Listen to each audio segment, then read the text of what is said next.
name's Leroy Blevins. Welcome to Mysteries and Histories. In this episode here, what we're going to do is we're going to talk about the Patterson and Gimlin Bigfoot film. Okay, now when I started viewing this film, okay, I had to make sure I see what hands that this film went through, just to make sure that it's like, original copy that's being viewed. Okay, well, the information I found out is when we view this film, okay, everybody's claimed, well, they viewed the original film. Well, the only people that's actually reviewed that original film and gone over that original film, I would have to say was Roger Patterson, Al Diatley, John Green, Renee DeHanan, and Jim McLaren. Now, the reason why I say this is because what people don't know, and some people know, but they're willing to push it to the side, that the PG film is actually a remade film from 1968. The original film is no longer in existence. It was cut up into pieces to be placed in this remade film. Okay. Now, as I pointed out in my other research, as you see in my book, The Patterson and Gimlin Bigfoot Film, 1967. That's my research book. And in some of my videos, where I showed people that by the color elements, there's two different types of film being used here, but they placed them together into one reel of film. Okay, and these are the frames here, which I'm going to play this one up here. Okay, this is from one reel of film, which shows Roger Patterson with the striped shirt on and the first walk of the Bigfoot. Then the next part is from another film, which shows Roger Patterson, however, but he's in a blue shirt this time. And then we got the second part of the walk on this one film here. So, like I said, we're using two different types of film. Now, even in Bigfoot itself, that's in the film, which I want to pull this one up first, there's actually two different types of Bigfoot here. And the first walk, the Bigfoot's actually shorter than the Bigfoot in the second part of the walk. Now, is this the female Bigfoot?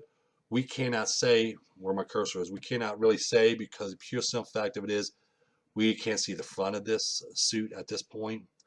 Okay, but we can see here that there is breast hanging down on this one. Well, according by the film, this Bigfoot here, I don't care what anybody says, but this Bigfoot here is around 6'2", and if you stand up straight, probably about 6'4" total. Well, everybody knows that I made a copy of the suit, and if you put the suit on, that suit will give you 5 more inches to your height. So if you're a man 6 foot, you'd be 6'5". If you're a man 6'1", you'd be 6'6". Man 6'2", you'd be 6'7", and so on and so on. Now the second Bigfoot was around 6'10". Okay, but then again, if you're standing straight up, you're looking almost 7 feet tall. But then again, it all depends who was wearing the suit at the time. But the film does show two different size Bigfoots. They're two different heights. Now, as I pointed out, that you had the original film was cut up and it was placed into the remade film. This can be proven, which I'm going to show you in a minute. The man who remade that film was Ron Olson. Ron Olson was running North American Wildlife Research in Eugene, Oregon, but he was also working out of a company in Salt Lake City called American National Enterprise, which is A&E, which is a filming company, and a filming company remade a film for Roger Patterson, okay, in 1968. It was remade. And when a filming company remakes a film, they would add things into a film to make it look more authentic, like in the creature itself. They would add a little bit more here, a little bit more there, to make it look more real than what it really looked like on the original film. Now, if we had the original film, we could view the original film, we're going to be able to tell a lot of difference between the original film and a remade film. But anyway, the film was remade in 1968, which I'm going to show you here. Okay, you have the original film was filmed in 1967. Then we had the remade film, as this one right here, as you see at the bottom. This remade film, this original film. The original film was filmed in 1967. The remade film was done in 1968. We know this was done in 1968 by the film itself, which I'm going to pull this up right here.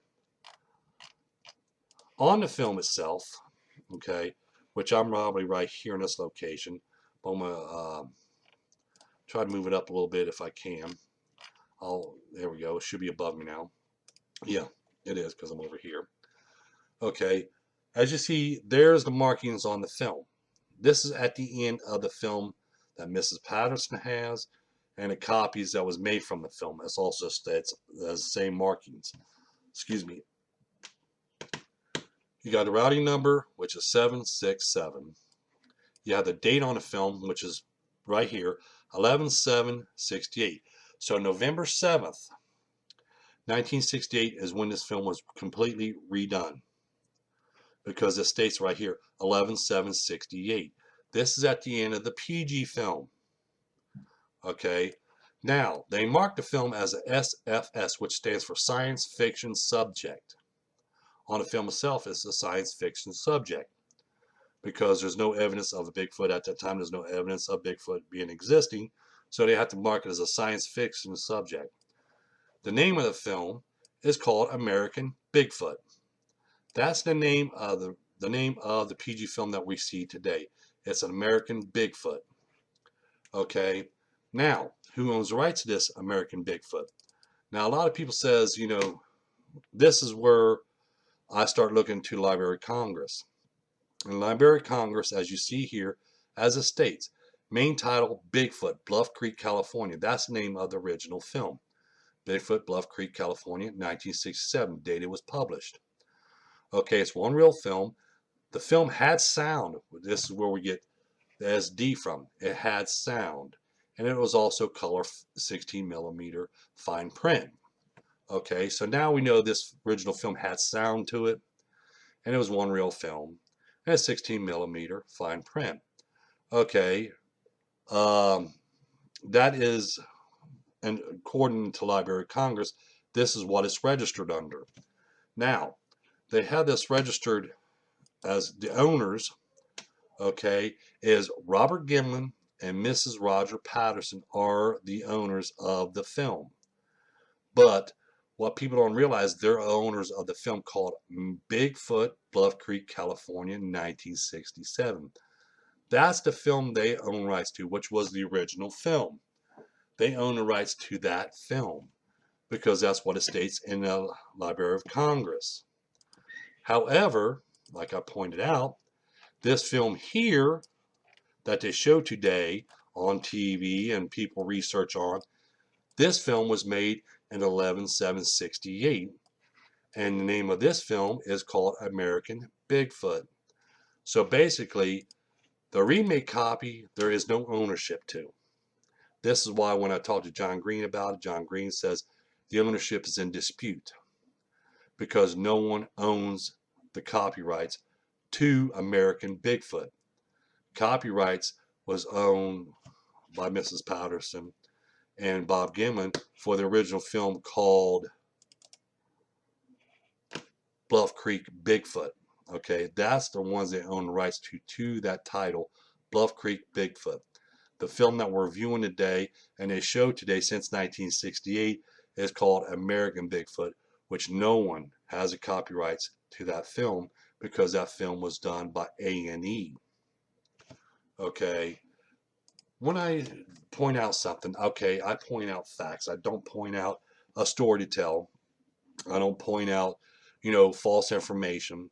I go thoroughly through these films and stuff, just like when they got done remaking the film, okay? I call it the second run of film 1968. Ron Olson took these bunch of films, added together, made one original film, which is called a master copy. That master copy was left with A&E. From that master copy, he made two copies. He gave one to Roger Patterson, he gave one to John Green. Roger Patterson, from his copy, okay, he made a master copy again for himself, plus he made two copies, and he made three copies to be viewed on TV. John Green, of his copies, he made two copies and gave away one to Renee DeHanan and someone else, and he gave one to and he made three more from it and gave it away to California, a place in California where they did research on films and stuff like that and analyzing these films, okay? So see, there was actually one remastered made, but Roger Patterson and John Green got a copy. They didn't get the original, they got a copy. when I was viewing this film, I had to see and find this information before I can analyze a film, because when you analyze a film, is it the original one? If it's the original one, then we can get more details from it. But if it was remade, as I pointed out here by A&E, now we have to look at the fact of what they added into the film. Now, we know they added Roger Patterson's striped shirt into the film. We know that they added the first walk of the Bigfoot into the film. Okay, so there's a lot of things we have to look at now. And what else did they add into the film? They had to add more color to the film. It was very grainy, very dirty, they said, when they had remade this film. So there's a lot of things we have to look at. Okay, so when we're going to analyze this film, we're not going to say, oh, well, this is real, that's real, just like when people talk about the herniated muscle on one thing or another. Okay, was it there or was it added into it later on when they remade the film in 1968?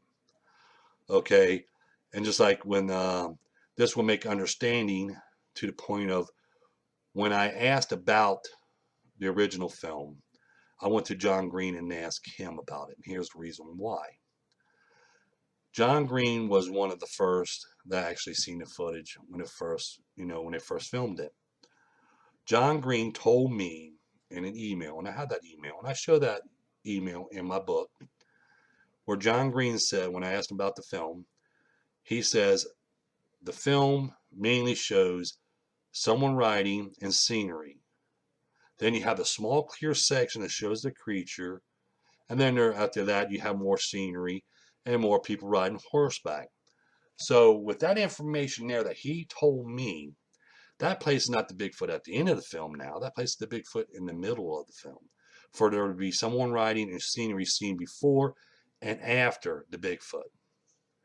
Okay, so now we know that he cut off the end part that shows men riding horseback and, scenery. So that's been cut off. And now we got that second part of the Bigfoot walk at the end of the film. Then we know he put that first part of the walk back into the film. Now, let's just say, for hypothetical reasons, that let's say that Bob Hieronymus was the man in the Bigfoot suit. Say he walked the path of the Bigfoot, but they only filmed the first part. And they got somebody else to also put the suit on and walk with that suit on. This is why they wouldn't have to pay Bob Hieronymus. Because if Bob Hieronymus wasn't the man in the suit, then they don't have to pay him a dime. So that's why when they first viewed the film, they didn't go Bob Hieronymus' money. Because pure simple fact of it is, it's not Bob Hieronymus in the film. But in 1968, when they had that first part of the walk back in there, then they added Bob Hieronymus in that suit, which was at the beginning, but not at the end. Okay, and you ever notice that when people does research on this film, they're constantly viewing the second part of the walk. They're not worried about the first part of the walk. They're always looking at the second part of the walk. Okay, so we have to look at that as well. Why they always view the second part, not the first part. So I wanted to bring out some of this information here about the Patterson and Gibbon Bigfoot film. It was a remade film. It was made by A&E. The film itself shows that it was made in 1968 on November 7th. The film also specifies that it's a science fiction subject, and the true name of the PG film today is called American Bigfoot. The original film that Mrs. Patterson and Bob Gimlin has copyrights to, even to this day, they show Bob Gimlin having copyrights to that film. It's called Bluff Creek Bigfoot, California, 1967. That's the film they have copyrights to.